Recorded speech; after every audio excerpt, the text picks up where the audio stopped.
All right, welcome to another episode of Piecing It Together, the podcast where we take a look at a new movie and try to figure out what movies inspired it. But today on the show, we're doing something a little different, something we kind of haven't done before. So instead of looking at a new movie, inspired by a new movie, the new Bill and Ted Face the Music, which is coming out today on VOD and in some theaters, we are going back to the first two Bill and Ted movies, Bill and Ted's Excellent Adventure and Bill and Ted's Bogus Journey. And we're doing what is kind of going to be like a combination of our Breaking It Apart side series, where we look at an older movie and look forward to the movies that it inspired, and a Missing Pieces episode where we look at a semi-recent movie, something from the last 20 years, but like before the start of piecing it together, and do a few pieces that may have inspired the movie and a few pieces that the movie itself inspired. And so we're kind of going to combine those two things into a big super episode with our returning co-host Joe Black joining me to discuss some of the movies that inspired the two Bill and Ted films and some of the movies that the two Bill and Ted films themselves inspired. And it is a great, fun conversation and a great way to rediscover these truly awesome movies. I had such a great time reconnecting with these. It had been so many years since I last saw them, and I am really excited to watch the new one tonight, and I really hope that it lives up to the legacy of these two classics. So before we get into that conversation, I do want to remind you, as always, to make sure you're subscribed to Piecing It Together on your podcast app of choice. You can rate and review us over on Apple Podcasts or Podchaser, and we do love those reviews. I love hearing what you think of the show. And, of course, just share the show with your friends. That is the greatest thing in the world when you can do that for us. And you can follow us on social media at Piecing Pod, or join our Facebook group Popcorn and Puzzle Pieces, where we continue the conversation about all the movies that we talk about on the show. So I'd say it's time to get into this conversation about Bill and Ted. Party on, dudes. All right, so back on the show with us today, we've got our buddy Joe Black. How you doing, Joe? I'm very happy to be here. It's one of my favorite movies. I'm very excited to talk about this. We are talking about both Bill and Ted's Excellent Adventure and Bill and Ted's Bogus Journey. Mhm. And I recently sat down and rewatched these movies for this podcast and reconnected with them in a way I was not expecting. I have a feeling that this is going to go down as the big surprise for me as far as movies are concerned for 2020, because I loved these movies upon rewatch so much. Wow, the only thing that shocks me about what you just said is that you were surprised. I, I know, right? No, these movies are truly incredible. When I started dating my girlfriend, one of the first things I had to ask her is if she had seen them, and she had not. And I had to rectify that immediately. She loved the first one, and I was like, great, because that means the second one's a home run, slam dunk, guarantee. But she actually didn't like the second one. It seems like that is the case with a lot of people, and it's recently, I think, starting to get more and more of a bit of a following, or maybe it's always had, and I just didn't know. But I definitely counted myself as one of those people who walked out of the theater when I was, what was I, 11 or 12 or something when the second one came out, and I was just confused and like, what in the world is this? And I always kind of thought, like, I love the first Bill and Ted. I don't know how it's aged because I haven't seen it in 20 years, but I didn't like the second one. This time around, I think I like the second one even more. And the first one held you're up. A cynical adult. Yes, exactly. And the first one held up, I mean, beautifully. I mean, everything that was so great about it as a kid was still great. And then there was plenty of stuff that I probably didn't catch the first 20, 30 times around. Well, what I'll say about the second one that I've never noticed, or rather, I don't know, noticed, but appreciated, is that they are vastly different in tone. Yes. Like, the first one is so like light and down to earth, and then the second one is so like wacky and dark. It's a very dark movie. Oh yeah. which is so funny that like I never made that distinction. It's like they literally get killed and go to hell. The original title was Bill and Ted Go to Hell. You Like know, 20 minutes in or something, yeah, too. at the Vasquez Rocks, where many a great battle have taken place. Uh, Jim Kirk fighting the Gorn, Jay and Silent Bob fighting Wild Marshall Will and Holly, and Jay and Silent Bob Strike Back. Yeah, Sure. but I will always think of it as where the evil robot us's vanquished Bill and Ted. Um, but I love both of these movies so much, and I'm actually in a weird camp where I think that they're both equal in quality, but for me, the first one I genuinely consider to be one of the most important films ever made. Um, I love that. yeah, yeah. I actually taught a class on this one time, and it's funny. I randomly met some Bill and Ted podcasters out here in LA once. They have a Bill and Ted podcast, and I didn't even know it when we started talking Bill and Ted. And by the Hmm. end, they were just like, "Whoa." Um, I think that Bill and Ted is uh, real movies. It's meant to be a movie you go see with your buddies at the mall on a Friday night. You know what I mean? With a thing of nachos and the biggest popcorn you can buy. And it's a silly, simple, wacky little buddy comedy. But what it's about is almost transcendent. It's so beautiful that these two guys, you know, they're just your typical slacker kids and they don't understand history. And why do they not understand history? It's because they're not being told they're not able to understand the humanity of these people, these historical figures, right? The way that they're Mhm. being taught. And it's not until they actually go and interact with them as human beings, like when they start to realize that, oh my gosh, like Billy the Kid had to flirt with women, or Joan of Arc might have liked fucking aerobics. You know what I mean? Like Right, right. it's not until Humanizing these people. exactly. It's not until they understand them as people before historical figures, people first, that that what they accomplish really sinks in and resonates with Bill and Ted. And I think that alone would be an amazing message, if not for the fact that then the movie takes it even further, and Bill and Ted themselves have been kind of ignored because all they care about is music and they're heavy metal.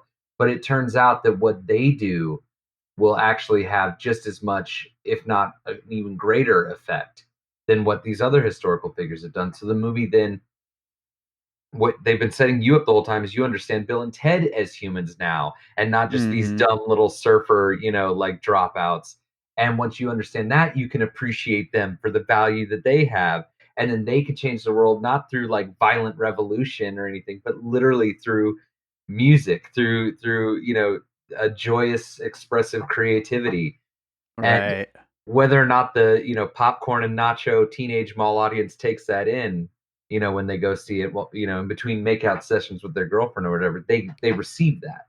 Sure, And to sure. put that idea out there in the universe is to me, that's what true art is. And the fact that it's so funny and well put together on top of it is just the cherry on top for me.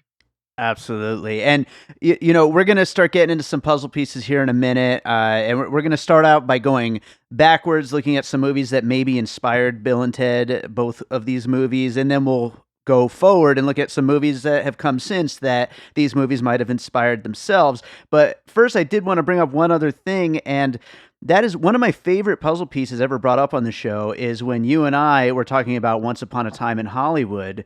And you brought up Bill and Ted's Excellent Adventure for the reason that you're never worried that this duo is going to kind of like be at odds and split up or anything. They're always best friends, they're always buddies, and there's like a safety to that, a warmness to that. Mhm. And I just love that about these characters and how they there's just such a love there, and it really does shine through in a way without needing that whole Hollywood, oh, there's got to be a conflict between them kind of a thing. Yeah, yeah. I mean, the biggest confrontation they have in either movie is in the first one when they're walking down the stairs and he keeps talking about Missy being his mom now, and he Yeah. screams at him, "Shut up, Ted!" But then it ends with Ted just like smiling all big and goofy. Like, Yeah, you know what I mean? yeah. Like that's the biggest like headbutting they ever have. Even evil robot Bill and Ted don't have any conflict. Yeah, they're best of friends, those two. They really are. Oh man, how sad will it be if they ruin that in the new one? Oh, oh, I'm so nervous about this new movie. I know. It really is a scary thing to think, like, to have such a perfect, like, for so many years, to just have it like encapsulated, and like now Mhm. we could either go to the whole nother new level, or it's gonna mess things up a little bit. But I guess we're gonna find that out in a week. There But are obviously a you know. million different like franchises and IPs that like mean a lot to me, and I'm always a little like worried that like when they get rebooted or renewed or sequels that they'll kind of taint it, but like never like a genuine like knot in my gut, you know. You're The right. last time was Star Trek, and Mm. J.J. Abrams, uh, that bastard, so bad. But then Justin Lin, God bless him, came back and saved it, saved the saga with Star Trek Beyond. But I don't know that I could handle it. This Bill and Ted. If it's a bad movie, I don't give a shit. Like you know what I mean? Like Hmm. that's fine. That's not what I'm worried about. What I'm worried about is if they fuck with Bill and Ted. Right, with Like the canon of the characters, and exactly, yeah. exactly, and the one thing that I'm just like, "Oh, please, God, don't let this happen," is don't make it a thing where their daughters are the ones who make the music. Like like, th that negates all that comes before it, and I don't care what kind of explanation they'll try to give. That will negate the entire point of both of those movies, you know what I mean? Hmm. And, Yeah. like, it's okay. It's alright. Well, let's go in hopeful, and I'm very much looking forward to next week. But why don't we look back first with some movies we think might have inspired these Bill and Ted movies? What do you got for your first piece? Okay, so I was going to go chronologically, if you will. Like I don't know Sure. why I tend to do that, but my first puzzle piece is not a movie. It is a Okay. novel, Connecticut Yankee in King Arthur's Court, written by Mark Twain, and they made it into a film in the '90s, but added a very '90s spin on it with a kid in King Arthur's Court starring the rookie of Okay. the year himself. But it's about like like an industrial like factory worker guy who gets a bonk on the head and he goes back in time and he convinces everybody when he goes back in time that he was that he's like a magician, you know. Hmm. He like he ruffles some feathers, if you will, in his hubris because he feels he's so like technologically advanced that you know like he feels like he's in control and he's in power, but then he kind of slowly realizes that like the validity of the way that they did things back then and how like trailblazers, you know, actually have their place. You know, I think that Right. one thing that we tend to forget is that you know, we can pass such judgment on the past, you know what I mean? But we tend to forget like that they like paved the road that lead us to this kind of enlightenment or these kinds of privileges or Mm. amenities, you know, and that book very clearly paints that picture all the way back in the time of Mark Twain. And I think the Bill and Ted is very similar, but takes it a step further by I think it's really inspired that they don't actually Bill and Ted don't have a hubris. You know what Hmm. I mean? They don't in any way see themselves superior to any of these people. When one of them does something like stupid, like Genghis Khan, who like tries to like you know drink out of the toilet, they simply say, "Oh no, you just scrub it." You know what I Yeah. mean? Yeah. Like they they have Genghis Khan clean the toilet. That's such a good joke. So ridiculous. That's such a good joke. But but yeah, I think that like that you know that idea of judgment and hubris, Bill and Ted took it and took it a step further. Beautiful. Well, you know what? I actually have a book for my first piece as well. Great. There we go. I actually just brought this up on our Aunt Kind episode, but it was H.G. Wells' The Time Machine, Hmm, which hmm. goes into such like crazy visions of the future, and going in through different time periods and all that kind of stuff, and just the idea of time travel. Bill and Ted 1989. I mean, we're still, there's a lot to come forward when we start looking forward at movies that this may have inspired. There's a lot more time travel happening in movies after this point. I think Yeah. we'll have a few before. So, I mean, the time machine going back to this book from so much longer before is clearly, I think, an inspiration for the idea of time travel and the oddities that come with it. Yeah. Yeah. I've never read the book. I have seen the Wishbone episode, Okay. and I've seen the Guy Pearce movie, Mm. but I don't think that Orlando Jones was in the book. Um, I don't believe so. yeah, I'm like I'm I bust out my Mark Twain, and then you come back at me with some H.G. Wells, and I'm like, ugh. Yeah, no, never read it.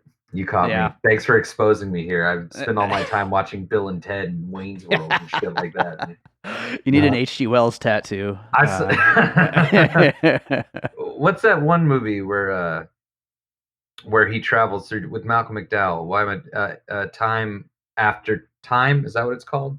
Where H.G. Wells fights Jack the Yes, Ripper? time after time. Yeah, yeah, that's a cool movie. I haven't seen that. Oh yeah, I mean, I'm surprised that I didn't think of that as one of my puzzle pieces. Yeah, it's Jack the Ripper, or well, H.G. Wells has a dinner party to tell people to tell all these like aristocrats that he's invented a time machine, and one of them jumps into it and travels to modern day, which was 1979, San Francisco. Turns out that that was Jack the Ripper. Huh. Like, and so H.G. Wells is like, shit, I need to go get Jack the Ripper, and he goes and to modern day and is hunting him down. And he befriends a little bank teller, Mary Steenburgen, and then they stop him, and then she goes back in time with him. Sounds absolutely nuts. It's a blast. It's a great movie, and it's not a comedy.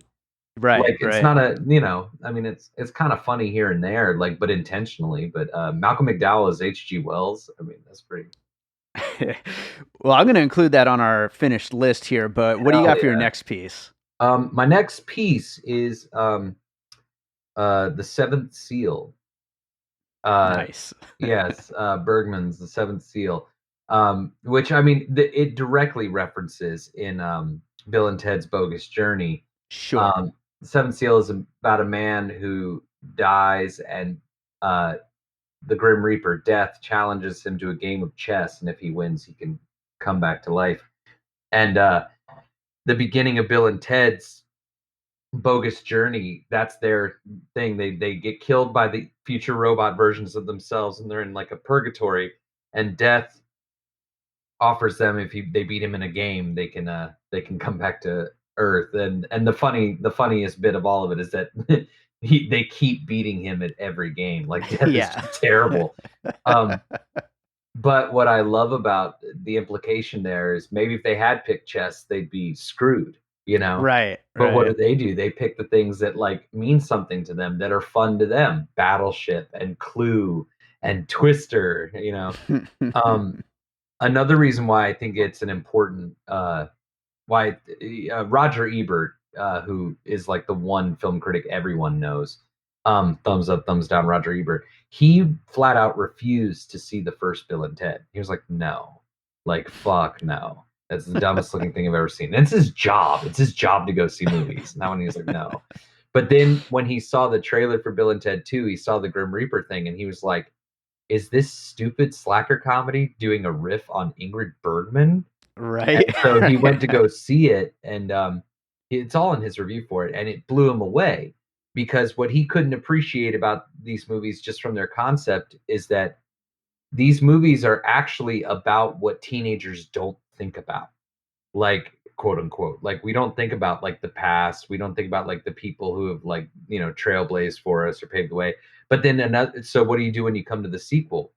Well, another thing young people don't think about necessarily is death, is like that their time is limited, that there is a ticking clock. So Bill and Ted tackled that subject too. You know what I mean? Bringing Sure. enlightenment. And he was like, the last thing I ever expected from Bill and Ted was enlightenment. And it made him go back and watch the first one, which he thought was even better. That is so awesome. I love that. Yeah, me too. Ebert has some really great stories. We bring up his little bits and pieces on Awesome Movie Year a lot. There's so many little great Ebertisms Oh, from sure. over the years. He's one of the few film critics that actually like watched movies and like Right. appreciated movies for what they are. And unlike Pauline Kael, he didn't wait until everyone else released their reviews to release his reviews. You know what I mean? Right, right. That's getting way too film nerdy for this. This is about puzzle pieces. This isn't about Pauline Kael versus Roger Ebert. I should write a fan fiction movie about the two of them.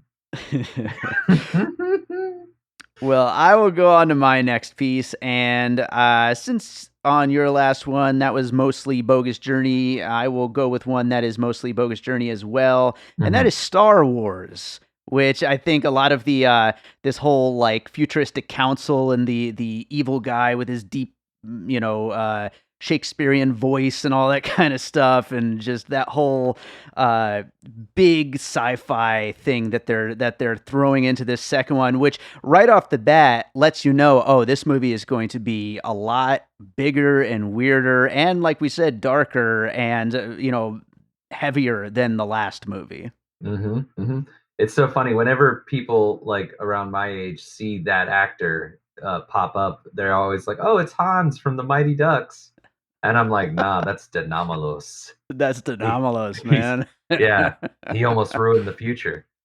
Um, yeah, no, Star Wars for sure. Like, I mean, that Star Wars fingerprint was on science fiction for, like, 15 years or so, like, nobody could really escape it, you know what I mean? Until CGI really came along, you know what I mean? But, Right, right. like, and the costume designs of the bad guys actually too remind me a lot of like either the Masters of the Universe Centurions, the Dolph Lundgren Sure. movie. Yeah. But they also remind me of the Borg from Hmm. Star Trek The Next Generation. Absolutely. But all of that is rooted back down to honestly more, I think Return of the Jedi is like the one of the Star Wars trilogy that That makes sense. yeah, like that seems to be the one that like aesthetically really like that everybody picked up on. I wonder why that is. You know what I mean? Yeah. I guess maybe because the first one was like too like light and clean looking, maybe, and then the second one was a little like I think the excitement also maybe had like reached like a certain point where it just mhm, everybody was just so just in with the hype and everything that it just kind of like burned in everybody's memories, you know? sure, that makes sense. Yeah, I don't like Return of the Jedi. um, but I do like all those other movies that we were just listing that are definitely inspired by it. I guess what you're teaching me here today, David, is that I need to give credit where it's due. And There you go. yeah, okay, so thanks, Return of the Jedi. Without you, we wouldn't have Masters of the Universe. It's fine. These are important lessons to learn, Yeah. Joe. That movie came out 37 years ago. Um, Sounds sounds about right. yeah, so it took me my whole life to figure it out. That was Big lessons here today. What do you got for your next piece? Oh, well, somewhat of a segue because I said the Borg, but Star Trek, the original series. Okay. Um, I would have said Next Generation, but that wouldn't make any sense because they actually shot, even though Bill and Ted came out in '89, they shot it in '87. But the guys who wrote it came up with the characters and the concept in 1981. Um, so I can't say the Next Generation, even though it's my like absolute favorite show of all time. But I'll say the original series because Star Trek is notoriously one of the first science fiction anythings that had a complete utopian society. Like Mhm. the one thing about Star Trek that none of the newer ones have gotten is that in the Star Trek future, the human race has grown and evolved to where there is no more class there are no more class systems, there's no more war, there's no more racism, there's no more bigotry, like all of that is a thing of the past and we live Mhm. in harmony, and that's why we are able to explore other galaxies, and all of the drama and tension and excitement that came from Star Trek came from encountering other cultures and Mhm. like their ideals, like some archaic, some way too advanced for us, like coming into conflict with the harmony that we had found as human beings. It's the most optimistic, wonderful um, vision of the future you can ever imagine. Sure. Um, and the new ones are so stupid. They seem to think for some reason that Starfleet is a military operation. The show is like just it's like no, like there is no military. Um, anyways, but Bill and Ted um, the the couple of glimpses that we get into the future, which are very minimal, we are exposed in this to two rooms and a doorway of the future in these Sure. films. But I can already tell from the damn trailer that like we're probably going to get a whole future town or something like that in this new one. But the scene where Bill and Ted first accidentally go to the future when the telephone antenna gets hit by the mace, um, and then they just see the council, and that song by Robbie Robb is playing the In Time, and Hmm. the whole that swarm of people come in the room and they start air guitaring to the song. Um, gosh, like that's one of those movie moments that makes me cry every time. You Right, know, right. yeah, that and when Rocky wins in Rocky 2. Those are like the Wh- two scenes that, oh, and I guess when Ricky dies in Boys in the Hood. Those are the three scenes that every time I see it, I can't help it. I just tears fall down my I face I feel like because that speaks a lot to us both being like big music people, mhm, mhm. you know, and so it's like the music really brings that out. What do you think about the idea that this movie, you know, this silly series, but that it sets forth that music is going to harmonize, you know, bring us all in harmony and bring us to this kind of future? I mean, in a pre-internet age, that made a lot of sense. Right, Um, right. like that, oh man, that'd be really interesting if the new one tackles that idea, like how the internet fucked with Bill and Ted's path to utopia. Um, Yeah. because the one thing I'll say about music, like the reason why I never became a musician myself, everyone else in my family is a musician, like everyone except me. It's because music is like scary. Music is so personal. You know what I mean? Mhm. You can shit on somebody's favorite movie, and at the very least, they'll call you an asshole. You know what I mean? But if you shit on somebody's favorite song or band, like comes to blows. You know what I mean? Um, Right. and like yeah, music is just such a personal thing that it is, I could argue, more powerful in an emotional way than any other art form. Right. And so it makes sense to me that like music could be the key to that. I don't know necessarily that Robbie Robb's In Time is you know although that song is beautiful. I think the lyrics say, "In time, we'll be dancing through the streets all night." I mean, that's pretty nice. You Yeah, know, and then there's also The Girls and the Boys Are Doing It, which that's a also, great song. yeah, really good Yeah, stuff. yeah. Is that what plays during the Waterloo sequence? Yeah, yeah. How much do you want to bet that they tried to get the rights to Waterloo and Abba was like, no, Yeah. that's Yeah, fine. no, Maybe, I do think though that it's absolutely a pre-internet thing. Like the internet, I do feel like it ruined music in a lot of ways. Unfortunately, as a musician myself, it sucks. But like people's like attitudes and connection with music has really changed. And I hope the movie, this new third movie in the series, tackles that a little bit because it really is such a change from back then.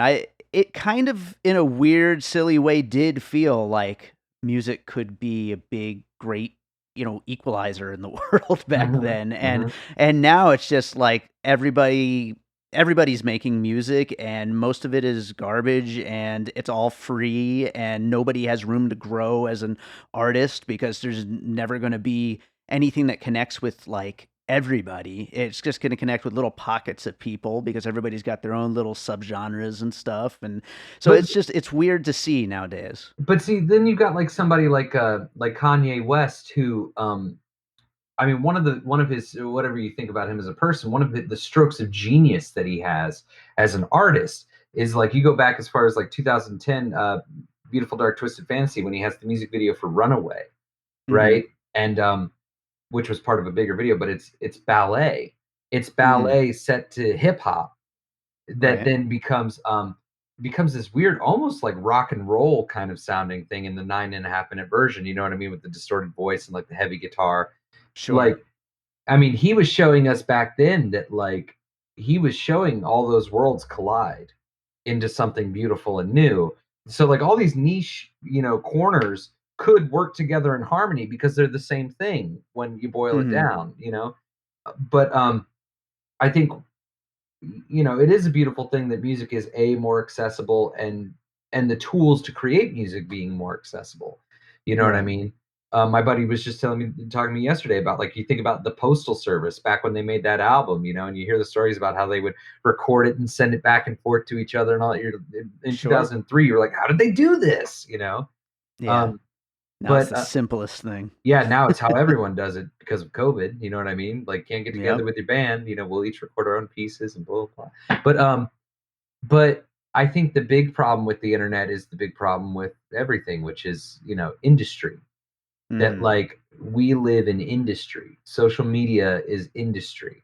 You know, you hear a song like Pre-Bill and Ted, I want to buy the world a Coke. It's like the most Hmm. beautiful song in the world, really. You know what I mean? And fill it up with love. Like, it's a beautiful, but at the end of the day, you're like, you're fucking selling me Coca-Cola, you bastard. You took something beautiful and turned it into.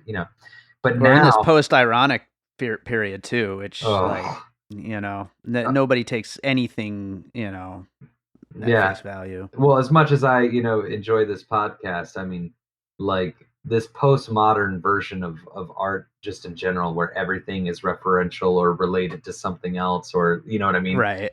You know, like, I mean, the whole idea of art is is an abstract perspective on something. You know what I mean? Like, whether it's campfire stories about Greek gods or Jackson Pollock. You know what I mean? Sure. But this postmodern art, where the art itself is almost just completely referential to other art, Hmm. is a weird thing. Now, with the internet, we're moving into this other phase where we live in a culture that is just completely submerged in pop culture. So now maybe even we're entering a postmodern art where, like, that is our language, so that art will come back around and just be contextualizing um, a society again by referencing art. But that is yet to be seen. Yeah. But Well, I'm going to move on to my next one here, yeah, and sorry. and I'm actually, for the sake of time, because we've got a lot to get through with this episode, Yeah. I'm going to combine a few '80s comedies that I think were certainly in the ether when coming up with something like this, and that includes Back to the Future, of course, as well as Ghostbusters, as far as a kind of a general. Uh, m- Mystical sci-fi comedy kind of a tone, and Weird Science as well, for just getting science and comedy mixed together like that, and in this kind of a fun way that is just ridiculous and over the top, but also there's character and heart. Weird Science is a perfect one, I mean, like, for many, many reasons. It's funny, I'll add mine into yours, which was, I don't know how you didn't say this one, the Blues Brothers. Oh, Um, sure. Yeah. yeah, I think what was happening in the 80s was that, like, not only was that the first wave of what eventually became what's known as nerd culture taking Hmm. over. But that was, like, the first time where, like, the outcasts, the slackers, were starting to kind of take front and center. Like, Bill Murray was a big, you Sure. know, and John Belushi and Dan Aykroyd, and even John Hughes, in a way, he always felt like a nerdy little outcast. Suddenly, Hmm. their voices were being heard. Um, and Yeah, I definitely think that is what gave way to Bill and Ted. And Bill and Ted was actually created an option before Back to the Future. It obviously got made because of Back to the Future. You know what I Sure. mean? But I just tried not to give any credit to Back to the Future when it comes to the Bill and Ted Back to the Future debate, because it's like, they're sorry, Back to the Future, you just ain't got nothing on Bill and Ted to me. Well, they're very, very different Yes, movies, yes, you're right. even though they're sci-fi comedies. You're right. You're right. No, no, you really, that I mean, that is the truth. And another pair of sci-fi movies like that, you got RoboCop and Terminator, like, they get compared a lot for obvious reasons. But honestly, I just last week went to a drive-in double feature of both of those, Terminator and RoboCop, and they made the horrible mistake of playing Terminator second, which it's a slower movie and it was like 11 o'clock. But watching them back to back, they're completely different movies too. Right. Totally. Although RoboCop is a million times better. Um, but but again, there is no Bill and Ted without Back to the Future. So as much as I can, like, kind of hate Back to the Future in my own way, I can't deny its potency and its effect and its so And apparently they were originally going to time travel in a van, but they said that it was too similar, so yeah, they changed it. but a phone booth isn't similar enough to a police box. I'm glad that neither of us said Doctor Who. Well, do you have any other big ones that you think maybe inspired Bill and Ted movies? Nah. Okay. That movie's a total original. I had to fake It sure is. It sure is. The only other thing that I was going to throw in there, and it's something I haven't watched in even longer than the Bill and Ted movies until last week, but is the Heavy Metal, the animated movie, with the whole visual thing of heavy metal music and just all that kind of imagery in the visions of the future, and especially in Bogus Journey and just all the craziness. Save your heavy metal puzzle piece for when we do The Fifth Element, which okay. was just a complete ripoff of heavy metal. But all right, yeah. we'll put that one on the books for a couple months from now. Now you're gonna have going through my head the whole time, just like, it's that one-way ticket to midnight. That movie I just do not care for at all. But I haven't seen it since I was a little kid, and I've always wanted to revisit it just because, I like that kind of trippy, weird stuff. But I don't remember if I even liked it as a kid. I just remember visually, I don't know how I never said this one in my puzzle pieces. Now that you bring that movie up, American Pop, Ralph Bakshi's American Pop. It's another movie, kind of like Heavy Metal, where it was rotoscoped. Not all of Heavy Metal was rotoscoped though, but a rotoscope animation where they actually shoot the people in real life and then they draw over it. But but American Pop is an incredible film. It's an anthology film about 4 generations of American immigrants, of an immigrant family in America during the 1900s, and how they directly influenced and or directly inspire, well, I guess the same thing, popular music over the course of the 1900s. It starts with vaudeville and it ends with the creation of punk rock, or the popularization of punk rock in America. Nice. That would be. I've never seen that. That sounds great. I've never seen it. I also have that tattooed on my arm. Oh my god. Yeah. My friend Ron Thompson, who's he's in 6 of my films. He was the star of that movie, and I actually met him at a double feature screening of that and Heavy Metal. There you go. Yeah, Heavy Metal. All right. So now we're in phase 2 of this time travel podcast, I assume, right? Where we're going to talk about. That's right. Woo! All right. Let's look forward, and it's going to be interesting to see. Just as a setup for this, it's going to be interesting to see in a couple weeks from now when we record an episode on Bill and Ted Face the Music, if any of these movies come up as puzzle pieces for the new Bill and Ted movie, like the whole, something inspired ends up inspiring. But I guess we'll find that out in the future. And for now, let's start talking about some movies that might have been inspired by Bill and Ted. What do you got for your first one? Oh, I'm going first. Okay, well, we'll continue with this chronological order thing. All right. Freaked. Freaked, which is the Alex Winter who played Bill. It was a film that he made right after the second Bill and Ted. And have you seen that film? I haven't. And, that's something I realized going back to these Bill and Ted movies. I don't know if I've seen anything with Alex Winter other than these movies. You've never seen The Lost Boys? That's true. He is in that, huh? Well, I haven't seen that since probably 92 or something, the early 90s, Yeah, I rewatched that. Or by rewatch, I mean watched for the first time all the way through. I watched that last week, which is weird because I'm a huge Joel Schumacher fan. Sure. Like, I fought for him to get a section at this video store here in Santa Monica called Cinephile in the director's section. I fought, and he finally got one. But it was too little too late because now he has passed away. But Lost Boys is incredible. I was blown away by it. But Freaked is even better. Freaked is where Alex Winter, he wrote and directed it, and he starred in it, and he plays a teen idol named Ricky Coogan, who's a little long in the tooth these days. He's like, 30 now, but still trying to ride the wave of his teen idol. And he gets hired, or he gets paid by this company called EES, which stands for Everything Except Shoes, and to promote their new like chemical Zygrot 23 or whatever it's called in South America. He goes down there with his best buddy. They meet this like this girl protesting Zygrot 23, and they all end up basically in a freak show run by Randy Quaid, where he uses Zygrot 23 to turn them into mutants. Mm-hmm.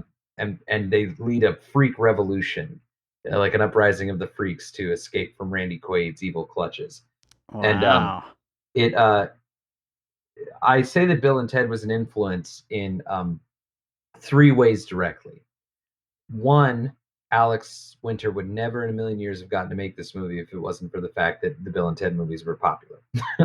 I was actually, speaking to that, I was surprised to find out that Bogus Journey did quite well in its theatrical run. Yeah, I always assumed that it was kind of a flop or something. That's why we never got a third one, but yeah, it actually came in, I think, only like a few million less than the previous one. Yeah, and well, I mean, and I saw the writers at a Q&A, the guys who wrote the Bill and Ted movies, and they said that like they just didn't have anything else to say. Right. You know what I mean? Which, thank you. Like, God, like, Yeah. if Kevin Smith could have heard that lesson, right. But Wayne's World 2 was a flop, and that's why we never got a third one of those. But Sure. the power of Bill and Ted. But Freaked, so direct, because they were such hits, he got to make that. B, the tone and style of Bill and Ted's Bogus Journey, Alex Winter was really like learned a lot from that as a director. Alex Winter was directing a TV show around the same time called The Idiot Box, and the stuff that he learned on Bill and Ted's Bogus Journey, he was kind of like that one. He even talked about he had trouble with on set. He couldn't figure out what was going on, but then when he saw what it was done, he was like, "Oh my God, this one's even better than the first one." So I think that really inspired him in a lot of ways. Sure. And I guess lastly, the way that I feel Bill and Ted influenced it is like, again, this idea of what we don't appreciate until it's too late. You know what I mean? As people, and like what he felt, he was seeing the ugly side of the industry, and I guess what he felt people in the industry couldn't appreciate about themselves. Like he plays a teen idol who literally has to become a mutant to like learn to be human. It sounds like such a crazy movie. Oh my God. Keanu Reeves plays a dog face man named Ortiz, and Mr. T plays the bearded lady. Bobcat Goldthwait plays a man with a sock puppet for a head. Oh my God. You've never like even heard of this? No, I never heard of it until just now. Oh, It's blowing my mind a little bit. dude. I'm thinking this might make a good. We're renting a place, a house with a little home theater for my 40th birthday. Great I'm idea. thinking this might make a possible inclusion in my little movie marathon week. I have the Blu-ray. It's out of print. I have it. I'll ship it to you for your birthday. I might take you up on that. It's only 80 minutes, man. It sounds amazing. Well, I will move on to my first one. I've got a couple obvious ones and a couple a little bit out there ones, but I'm going to start with an obvious one, and that is Tenacious D in The Pick of Destiny, and also Tenacious D just in general, of course. But you've got the comedy rock, you've got they end up on this big supernatural adventure, with hell and the devil and all this kind of crazy stuff going on, and then also if you continue on to last year's Post-Apocalypto, Tenacious D put out a multi-part web series that was animated with all new music, and they end up in even further crazy adventures that remind me a lot of Bogus Journey. They clearly take a lot of inspiration from the craziness, of course, the rock and roll comedy of the first one, but then the craziness of the second one. Wow, I didn't know that they came out with a new one. That's actually, I'll have to look into that. It's fun and it's absolutely ridiculous. I love it. I loved Tenacious D in The Pick of Destiny. I remember seeing the trailer for that and thinking that it looked awful. Like it just did not look funny at all. And so I never saw it until it came out on DVD when I was working at Blockbuster. And when I rented it and watched it, I was like, damn it. Damn Right. it, trailer, because it's so good. The one thing I didn't like though was that you know, I think a lot of people maybe their first Tenacious D song they heard was the tribute, Sure. where they can't remember the greatest song in the world, so they write a tribute song to it. And it Classic. does bother me that they put what that song was in Tenacious D and the Pick of Destiny. But Right. I don't Right. think it bothers me as much as the fact that that song is the weakest song in the movie. Like, and maybe that's the ultimate joke is that like they think Right. that that was the greatest song in the world, I guess. But like, I don't know, folks. I don't know. I do kind of love that song though, but it is like just kind of ridiculous, you Yeah, yeah, know? yeah. It's just Well, and to Bill and Ted's credit, I think that like that's something that might surprise a lot of people who don't know anything about these movies outside of like be excellent to each other, is that like at the end of the second one, and it's so funny that we're both just talking about stuff that was inspired by the second one, but that they go and they take a 16-month guitar lesson break in the middle of a uh-huh. battle of the bands, which I guess is cheating, but but that the music in Bill and Ted, that's the thing about the music isn't funny. Right. Like how bad they are in the first one is funny, you know what I mean? But Rufus Yeah. gives us they do get better, R.I.P. Um, but they take the music seriously, and I think that's the key to these movies is that as goofy as they are, they take Bill and Ted seriously and they treat them with Right. respect. And they treat music seriously. They have such respect for the art of music, which also that's one other thing before we move on to your next one that I've always found weird about that first movie. And maybe this was a thing in the 80s and into the early 90s, but just randomly playing guitar along to like tracks, like as a musician, I can't even imagine how I would do that. Mhm. Like I need to have a song to play. Like I can't just like jam two guitars at the same time. It would just be so dissonant and weird. I don't I mean, know. I come from the Bible Belt, so there's a lot of like bluegrass and folk and country jam sessions where there'll be 14 people, and out of the 14, 11 of them are playing guitar. You know Oh what I mean? So no. like, that's just normal to me. I guess so. That's great. All right, what do you have for your next one? Okay, my next one. Now, here's the thing: Bill and Ted's Excellent Adventure is my second favorite screenplay of all time. Um, it really is. I'm a I screenwriter, love so it. I I know what love I'm it. talking about. My first favorite screenplay of all time, though, is Last Action Hero. Okay. Um, and I think that they are it is fairly influenced by it. Every little, every garage band musician's dream is to become Bill and Ted in a way. And in Last Action Hero, for those of you who don't know, even though I'm sure everybody knows about this movie, it's a little boy who idolizes Arnold Schwarzenegger. He is watching an Arnold Schwarzenegger movie, and this magic golden ticket basically blasts him into the movie that he's Mhm. watching, and he becomes a part of the movie. And then the villain escapes back into the real world, and he and Arnold Schwarzenegger's character come into the real world and have to stop the villain. Um, it notoriously had like every single screenwriter in Hollywood put their hands on it until finally Shane Black came in and wrote the version that 70% of what you've seen is from his version of the script. Um, Mhm. but the reason why I think that it's directly Bill and Ted influences just the whole premise, the premise, of like the boyhood wish fulfillment. You know what I mean? Sure. But that that movie also has the seventh seal in it. First of all, where Death Mhm. leaves the seventh seal, played by Ian McKellen, before he was Magneto even, and it is a film about uh, the reality that you as a teenage boy don't think about of the consequences and the meaning of things that happen. How like films have kind of defanged or diluted the potency of what we are taking in, whether it's the Mhm. violence or even the sexual nature of what we're seeing. And the movie gets this message across, like Bill and Ted, by taking the idea, by being sincere with the idea instead of spoofy. You know what I mean? Right. Like, Right.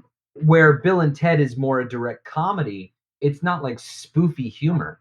Like, it doesn't feel inorganic for Genghis Khan to eat Twinkies. You know what I mean? Right. Right, right. Um, in Last Action Hero, it's a movie that starts off as satire, but then it becomes commentary.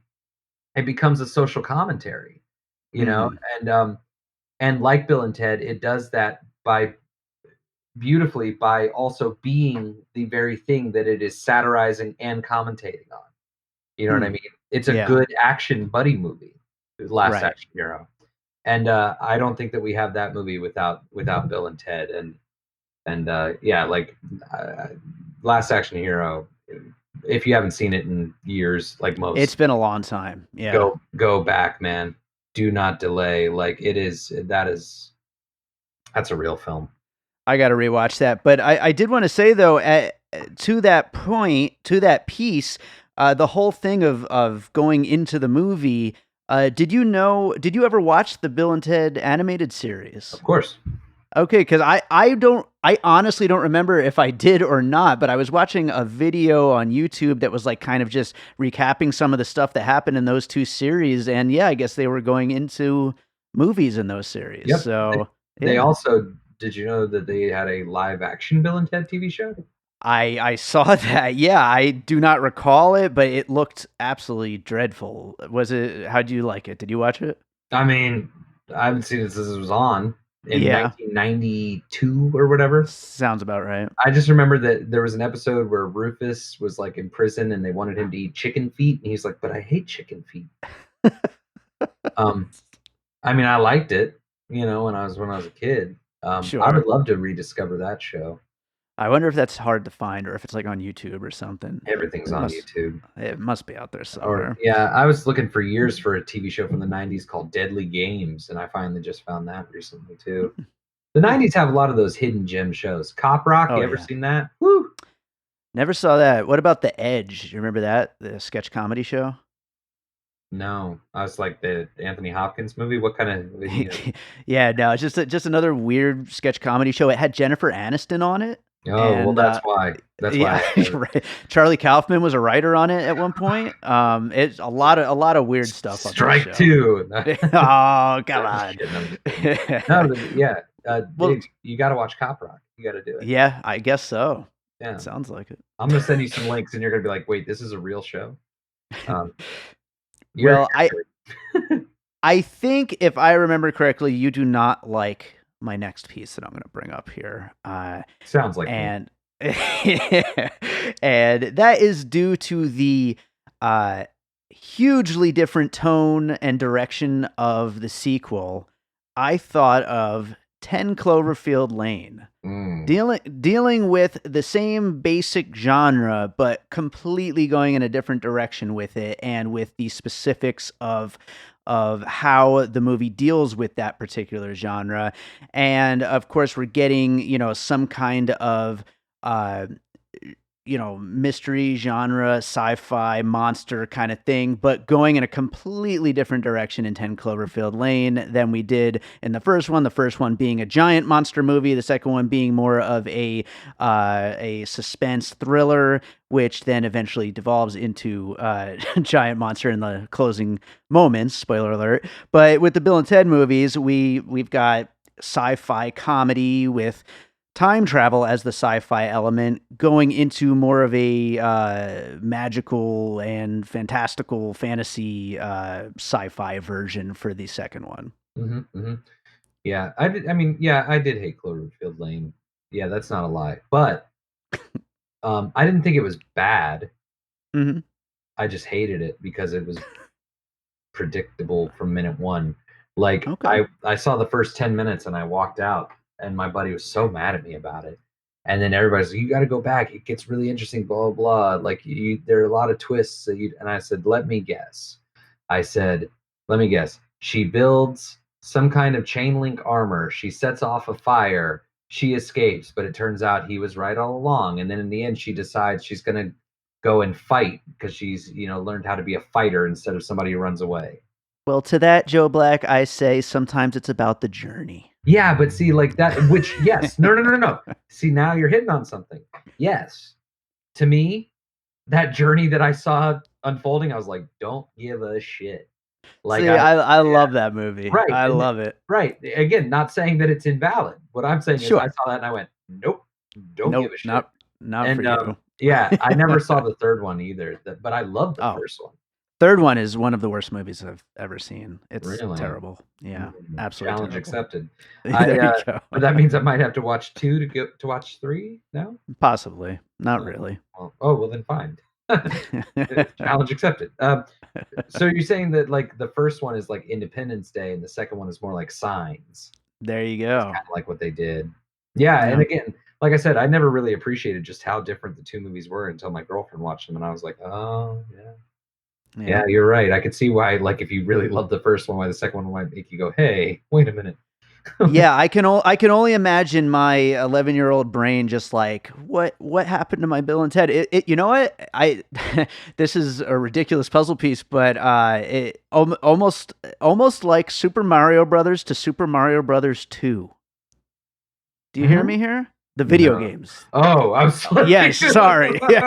Sorry. Not there was no Super Mario Brothers 2 movie, but no, the video games. The second one is so completely different from the first one, you Wasn't the know? second one supposed to be some other video game and they just last minute reconfigured it to Mario? Doki Doki Panic. Yeah. Wow. The fact that I knew that, I mean, like, I think the last video game I played was Super Mario 2. So that's pretty cool. Uh, Yeah. But that was around the same time, I think, probably. I wonder So why I didn't even think of Super Mario Brothers as being, something that Bill and Ted influenced, although I could ask the director, he's a personal friend of mine. Um, which if, that that's not a Hollywood brag that my friend directed Super Mario Brothers. Um, yeah, no, Bill and Ted 2 is, kind of traumatic in a weird way, and it's odd that, I mean, they're, like, they die, heads get ripped off, like, Station himself is, like, really creepy, like, you when he, know, like I traumatic is a really interesting word to use because I probably between and it's only a year later, right? That Bogus Journey came out. Was it a year later, I think? Or 2 two 2 years? 2 or It 3. well, in that time, I probably watched Bill and Ted's Excellent Adventure 50 or more times. Mhm. Like it was my favorite movie. And then I walked out of Bill and Ted's Bogus Journey when the credits rolled, and I don't think I ever watched either of them again until last week. Wow, yeah. You know? But true to form, that, like, for the idea of the theme of the movie to be effective, death has to be scary. Like, the Mhm. future has to be scary. Like, you can't, like, I mean, I'm about to say you can't sugarcoat it in a movie where Pam Grier unzips herself to reveal George Carlin. But but, but yeah, like, the trauma of it all, it needs to have impact. When they die, it's actually pretty creepy the way they do the black and white effect because it's not full blown black and white. They just Mhm. desaturated the film and color and put them in gray outfits and stuff. Um, Right. which is it's freaky looking. Ah, I should have used Popeye as a reference. Popeye does the same thing when Bluto gets mad and he stares at Olive and and Popeye, he sees them as all red, but instead of just putting a red filter on the camera, they literally put them in red costumes, painted the walls red of the room they were in, and cast a red light outside Oh, to give it that wow. like this otherly kind of feel. Because Bill and Ted could have just gone black and white, you know what I mean? But they didn't. Sure, sure. Wow. Making real movies again. And now, because of the Mandalorian, we can just shoot the whole thing against this moving blue screen, and we don't even have to leave our living rooms. We could have a Um, virtual reality camera. God bless technology, I guess. Well, All right. why don't we move on to your next piece? Yeah. We're getting close to the end here. School of Rock. Cool. More Jack Black. Yeah. School of Rock. I have a love-hate relationship with this movie. I love the first hour, hate the last quarter of the movie or whatever. Mm. But again, I like anything that validates, especially at a young age, whether it be high school or even younger in this case, um, art as an expression, Hmm. as an extension and an expression of oneself. One of the things I hated so much about the movie Whiplash is that I felt like it dared to say that art is a skill above all, and I don't appreciate that. School of Rock like validates the growth both emotionally and intellectually of these children through music. Um, Unfortunately, it completely undoes all of its built up goodwill by the end. By in the third act, it's so bad. The third act of that movie is unforgivably bad. But I mean, it's dumb. Like the police chase him out of the fucking school, and then I guess just stop chasing him once he leaves the school, because then he just like goes home. And I then remember like it just getting very ridiculous in that ending. yeah, and then like all the kids, like the next day, like the parents are all there yelling at the principal, but all the kids are just sitting in the classroom alone. And then they leave the classroom, go to the bus driver, tell him we're supposed to go pick up Mr. Schneebly for our fucking field trip. So the bus driver drives him to his house, and they go upstairs and get him, come back down, and then they go to a battle of the bands in the middle of the day on a school day. Is the so stupid. Too stupid. And that's what Bill and Ted is something that, even if the new one wasn't coming out, like you said, like we talked about it on the Once Upon a Time in Hollywood podcast, Bill and Ted is a movie we'll talk about, forever, whatever forever means, because it's so well thought out. It's so meticulously crafted. Like we were just saying about the Bogus Journey death, you know what I mean? School of Rock is a movie that, as great as parts of it are, is just kind of like lazily thrown together. Somebody had a good idea and just threw it together because it would be fun. And they're meant for the same audience. And the first Bill and Ted, at the very least, gives you the same feeling that the School of Rock does, Yeah. But the difference is in actually like crafting and caring about why you're doing something. Right. Well, I think another thing though with the School of Rock is that it's another movie that truly loves music. I think that helps. Does it love? Now, here's an interesting question: does it love making music, or does it love playing music? So that's an interesting question. Yeah, like because Jack Black, I mean, what he learns in the movie is that like maybe it's better left to somebody else who's better than you. Which I don't know if I like that message. Actually, now I'm thinking about it. But there is a beauty to. I always find it funny when Hollywood makes movies about people who like failed but then still succeeded in their own way, because that movie is being made by everybody who succeeded. So who are they to, pass judgment? That Wild Rose movie was another movie that I just absolutely despised because oh yeah, and even though Jessie Buckley is my new movie girlfriend, she that character has this dream, so much so that she's sociopathic and closes off her family and friends and hates her town and betrays her boss. Does, in my opinion, things that are borderline unforgivable, if not things at the very least that you need to atone for, which she never does, which bothered me about the movie. But then she goes to Nashville to try to make it, and after being there for a week, it's like, this is too hard, and goes home. And then the movie just cuts to a year and a half later, and she's like a Glasgow sensation. And I'm like, how? How did she go home and become successful to this level? That doesn't make any sense.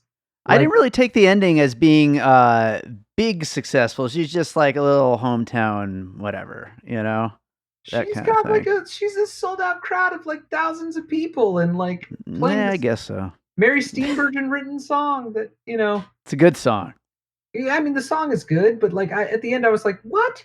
Like how? Like that's the dumbest thing I've ever heard in my life. Like that doesn't, even Bill and Ted, we had to see them get better at guitar and win a battle of the bands, and you know what I mean? Like this girl, she's just like, I'm just gonna go back home, and they're like, going home was the solution, and I'm like, was it? Like how? Fuck you. Speaking of dumbest thing I ever heard in my life, one of my favorite lines in Bogus Journey, I had to write it down. Yes, sir, dude. What? Yes, dude, sir. What? Yes, sir, dude.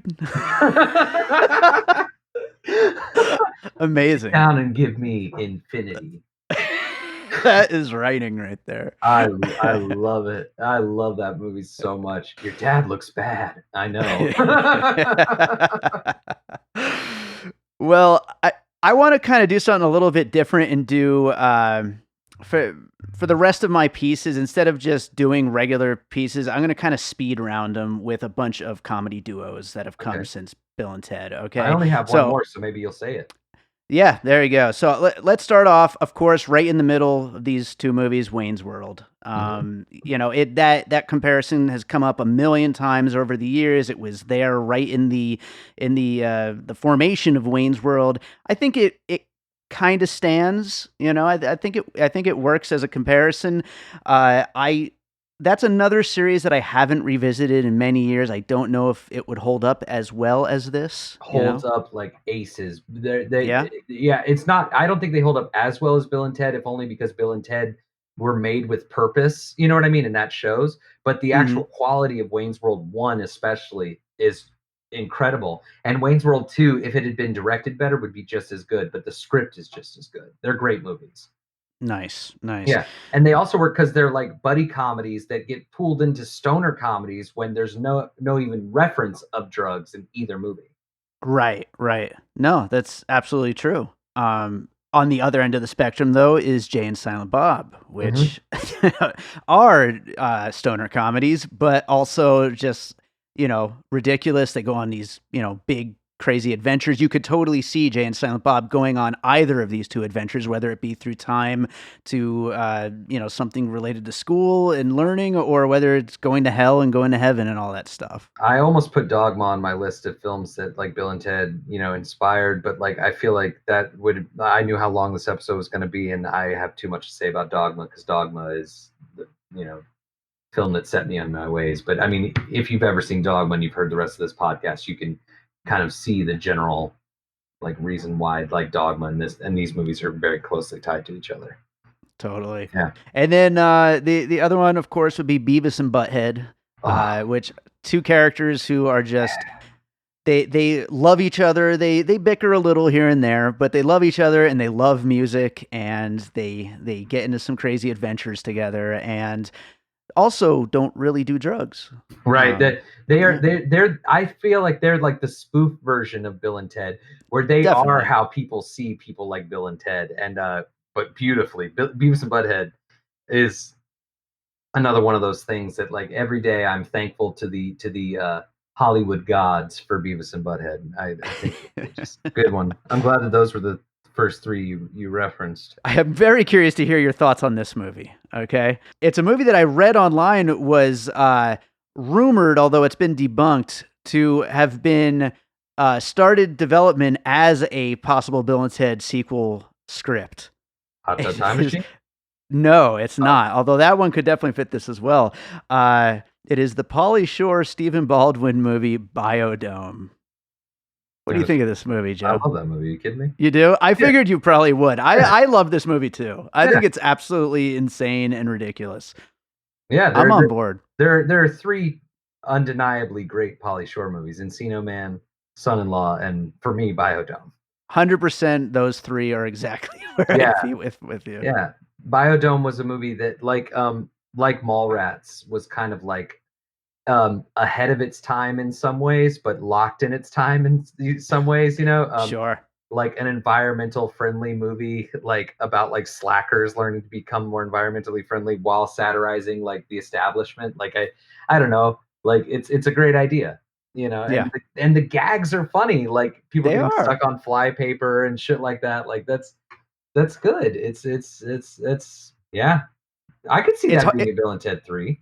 Yeah, it's not that hard to imagine it happening. I guess Alex Winters shot this down. He said he's never heard of any such thing happening, but yeah, I could totally see that kind of those kind of characters getting stuck in a science experiment as one of their adventures.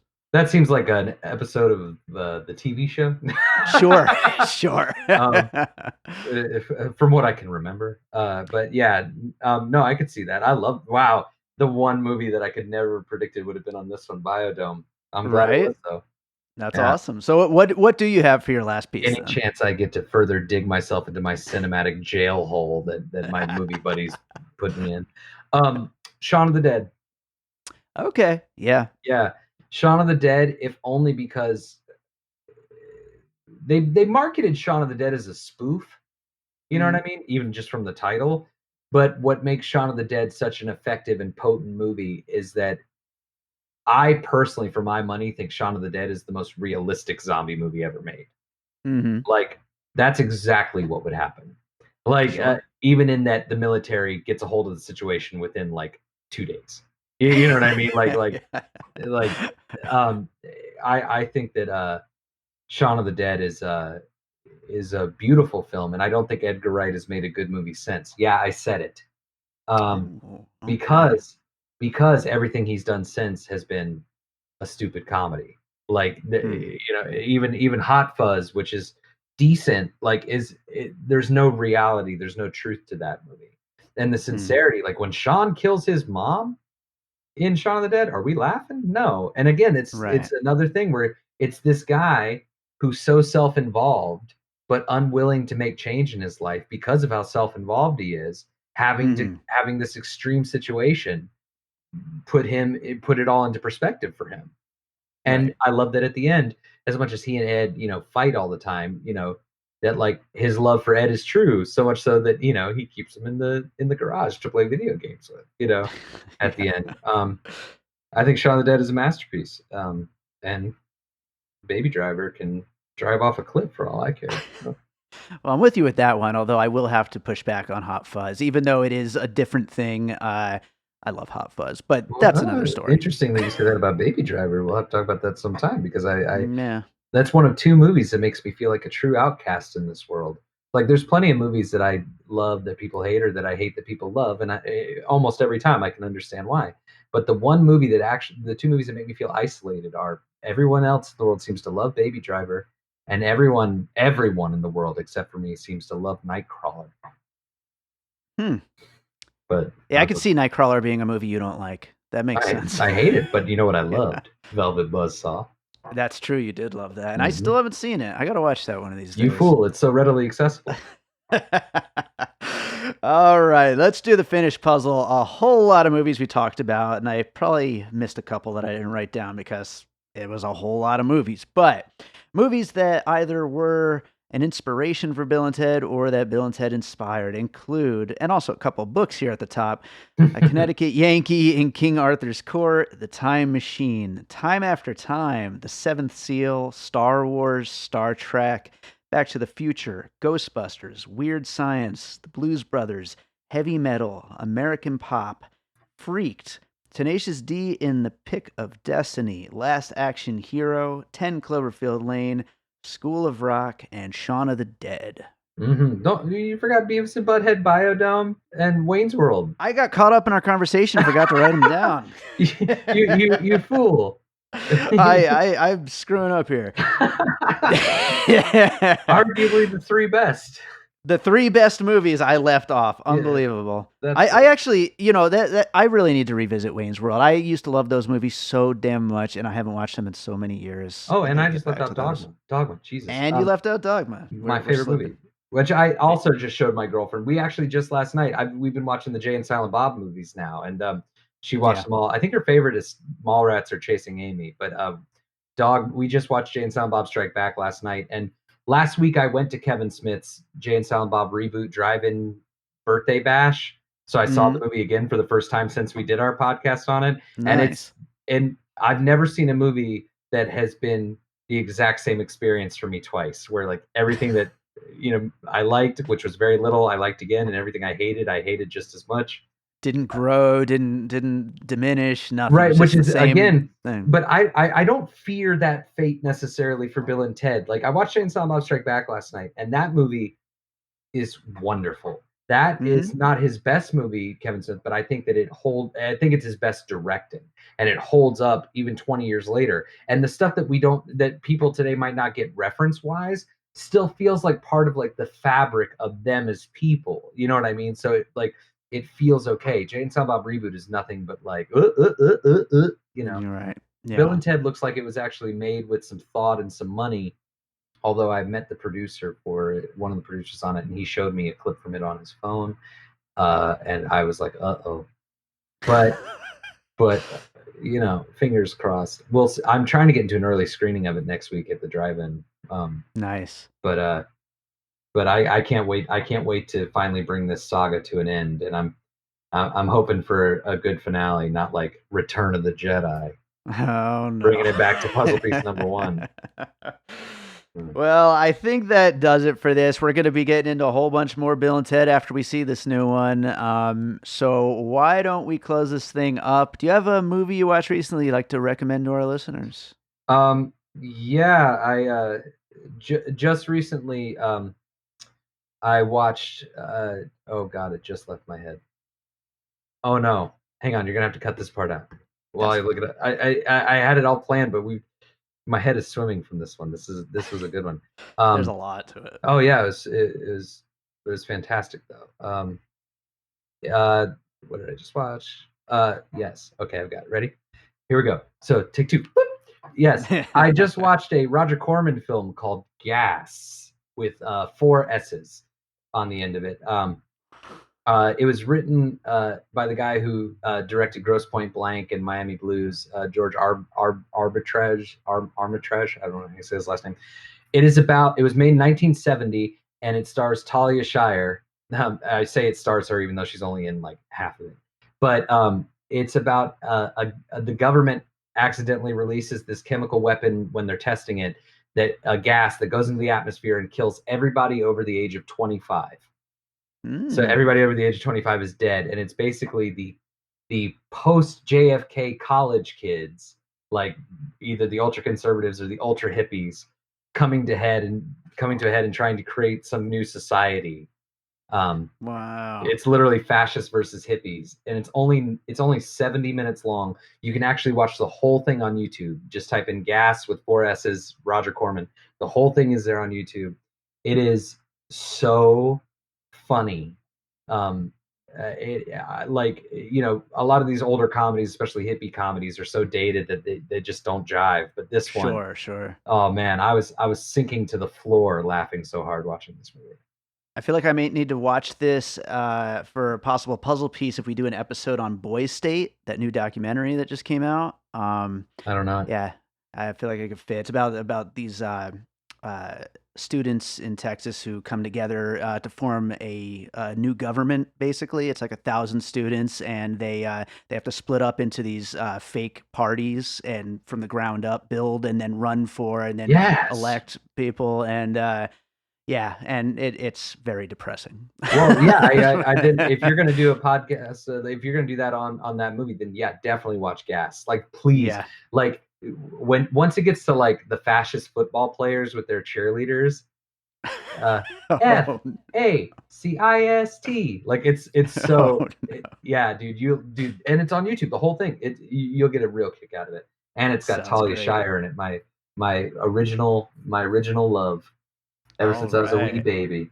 Good old Adrian from Rocky. Have you watched anything?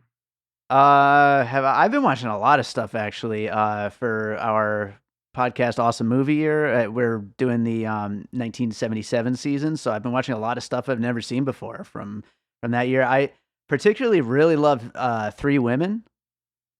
That I thought was great. I Robert Altman, he's one of the big three for me. But that Yeah, movie, that's not what your one of your favorite Altman movies. it may be the experience I saw it the first time. I've seen it a couple times, but the first time I tried to see it, I had just moved to LA and I heard about, they when you move to LA and you're a movie fan, obviously, uh, they have all these like, classic screenings and it's just like a dream come true, like I can go to a Sure. theater and go see Billy Jack or something. And they were going to be doing a 35 millimeter screening of Three Women, Robert Altman film, who's one of my favorite directors, and I've never seen it, at an old theater called the Silent Theater that used to only play silent films. It's that old. And I was like, Mhm. great. So I went, and not knowing anything about these screenings, I showed up 20 minutes early, like you do for a movie, and the line was down the block. I already had my Sure. ticket, thank God. But Yeah. I get into this theater, and by the time I get in, they're like, it's only standing room at this point. And I was like, what? Wow. Like, so I had to stand to watch the movie. The AC was broken, and they came out and told us right before it started that the print didn't show up in time or there was a problem with it, so they were going to be screening the Criterion DVD of it. So I Mm, paid $15 for a DVD screening in a no AC room full of 150 people standing up watching this movie. And then on top of that, everybody was laughing like hyenas during it. Like they just thought it was like the funniest movie ever made. And I was like, I don't know that this is supposed to be funny. Yeah, no, I mean it certainly had its humorous moments, but I don't think it's that kind of movie, Yeah, Shelley really. Duvall with all the blood on her after like the miscarriage, like coming out like and everyone's just like I'm like "Eh." Maybe give that one a different a different kind of screening one day and Mm. see if it grows on you a little bit. Yeah, all right. I mean, yeah, I'm always open to watching more Altman. He's like I said, the big three are Cassavetes, Woody Allen, Robert Altman. There So you go. Also watched Annie Hall, so it's what do you been think of years that? since. Oh, I loved it. I've seen that like maybe 10 years ago last time. I've seen it a few times, but yeah, it's great. I talk about my girlfriend a lot on this podcast recently, and it's because I've been showing her all of these classic movies we talk about. You know what I mean? Like I've given her a movie education. But our Sure. first, like not our first date, but like one of our first dates was That's like the best part of like a new relationship is all the absolutely, movies. except for when they don't like them. Yeah. Um, but we didn't even know if we were like technically dating at this point. But we went and saw Annie Hall together as a midnight movie, and they were doing trivia beforehand, and I hate that kind of thing. That's not how I movie. I'm a movie geek, not a movie nerd. And Right. but I wanted to like impress this girl, and like, they had this question. They were like, "What was the original?" And as soon as they said original, I knew what the question was going to be, so I raised my hand. And it's like, "What was the original title of Annie Hall?" And I was like, "Anhedonia." And originally it was anhedonia, which means like the inability to experience pleasure. And Mm. Annie Hall was originally a 3 hour long movie. Hmm.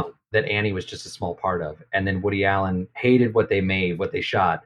He said, cut out everything that doesn't have to do with Diane. And then they reshot a new ending for it. They shot a couple new endings. One of them was so bad he took the original negative and threw it into a rock quarry. But he put it together and changed movies forever. That's Um, interesting. yeah, Huh. did you talk about that on Awesome Movie?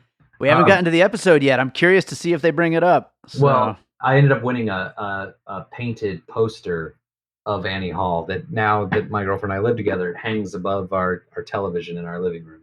nice. So That's awesome. I have too many stories. Sorry. This podcast is actually a shorter one for us considering we had 135,000 pieces, but Yeah, pretty now it's just much. Yeah. normal length for when I get on here and get all loquacious.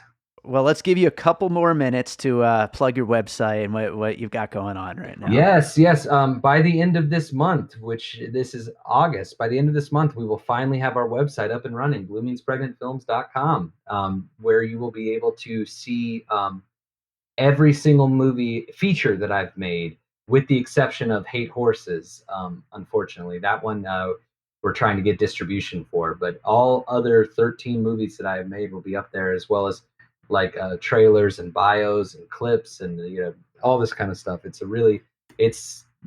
17 years worth of content and hundreds of people and their talent on display. So definitely check it out, bluemeanspregnantfilms.com. Yeah. All right. Awesome. Well, Joe, thanks again for doing this. And I'm looking forward to talking again in a week about this new one. Let's go in. Let's go in hopeful. That's all Well, I can say. until then, party on, dude. Looking for a new podcast? Check out the Infectious Groove podcast. My name is Russ, and I host the show along with Michelle and Kyle. Every Monday, the three of us bring you music news and tell you our jammy jams, so you'll always have new music to check out. The Infectious Groove podcast discusses music from nearly every decade and genre while openly displaying our passion for music you need to hear. On top of that, we have a thought-provoking main topic of discussion every week to get you thinking, discussing, and sharing music. We also include interviews with the music stars of yesterday, today, and tomorrow. Find us on Facebook, Twitter, Instagram, and all major podcast platforms. Subscribe and listen to the Infectious Groove podcast on your favorite podcast platform today. All right. So I hope you enjoyed that conversation about Bill and Ted's Excellent Adventure and Bill and Ted's Bogus Journey. And I am so excited to watch Bill and Ted Face the Music tonight. We're ordering pizza and wings, and we got a whole night planned of it. And I can't wait. And we'll be back with an episode on that next week. We also got an episode coming up, one of our special, the second in the series of special episodes on trailers of upcoming movies. That's coming up next week. And so we got lots more piecing it together coming your way. So make sure you're subscribed on your podcast app of choice. And I will say that, our numbers of listeners and all that has just been awesome lately, and I just really, really appreciate everyone who's out there supporting the show. We've got some new subscribers over on our Patreon, which you can find at patreon.com/bydavidrosen, and combines bonus and advanced content from this podcast, as well as Awesome Movie Year, All Rice No Beans, and stuff from my music career. So, to the people who are already supporting, thank you so much, and I hope more people continue to support. If you do, I'm going to make some effort to actually get a whole bunch more stuff to post there too. So lots coming, lots that I've been working on. Working mostly on this new album that's coming along. I'm hoping to release it on October 4th, my birthday. But, we'll see. Still got a little bit of work left to do. I think we'll get it done in time. It's very, very close. But, for now, just keep on editing, keep on recording, and keep on making these podcasts in the meantime, which are taking up a lot of my time, along with all the guest appearances I've been doing. By the way, piecingpod.com, our website, go to the link section. You'll find a list of all of the podcasts I have been a guest on, and it's a lot. I did 5 in August alone. I got 4 already lined up for September. So, I mean, if you want me on your podcast, get in touch. I'm always happy to do it. But as a little bonus, you'll get listed in the link section on piecingpod.com. And who doesn't want that? So let's close this thing out with a piece of music, as I always do. And I feel like I should play something that rocks to go along with the Bill and Ted theme. And I think a perfect track to play, if I could find it. I gotta find it. Hopefully I've got it here somewhere on my computer. But it's a song from an animated comedy video that I made in the early days of getting into making music and scoring film and all that kind of stuff. It's something called Rock and Roll Billy, which was it's like a Flash animated little cartoon that I made about my friend Billy, who he was an old roommate of mine back in like my college days, and he's just an all-around cool dude. And it's a cartoon about him and his dog Dexter, rest in peace Dexter. But it was meant to be like kind of like something that would have been on Adult Swim or something like that. And actually, I think this was before Adult Swim, so it should have been picked up and it should have been seen by millions of people. But it's been seen by thousands of people on my YouTube channel. So that's good enough. But Rock and Roll Billy is a song I made specifically to make this whole animated little cartoon to, and it is over on my YouTube channel, youtube.com/music by David Rosen. And maybe one day, if things ever slow down, I'll get around to making a sequel, because I've always visualized a sequel to this song, and it's in my head. It just needs to actually happen. But for now, though, go to my YouTube to check out the cartoon and enjoy the song right here. This is Rock and Roll Billy.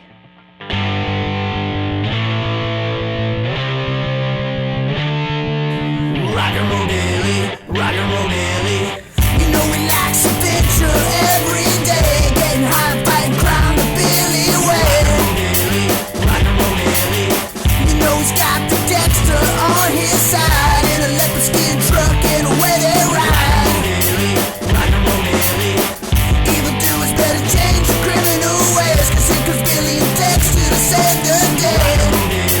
Rock and roll Billy, ever since he was a young boy and Dexter was just a pup, he's rock and roll Billy, rock and roll Billy. Don't you try to stop him, 'cause he doesn't give a flying fuck. He's rock and roll Billy, rock and roll Billy. Rock and roll Billy, rock and roll Billy.